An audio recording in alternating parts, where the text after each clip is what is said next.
To begin, open the Telegram app on your phone. Then tap the three-line menu in the top left corner. From the menu that appears, select Settings. In the Settings menu, select Data and Storage. Under Disk and Network Usage, choose Data Usage. You will then see a summary of all data usage. In the next tab, you can view individual data usage for mobile, Wi-Fi, and roaming. If you scroll to the bottom of each tab, you will find the option to reset statistics for each category.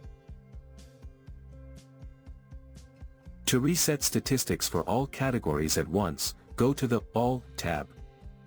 Scroll to the bottom and tap Reset Statistics. In the confirmation window, tap Reset to confirm. All data usage statistics will be cleared and reset to 0 for all categories.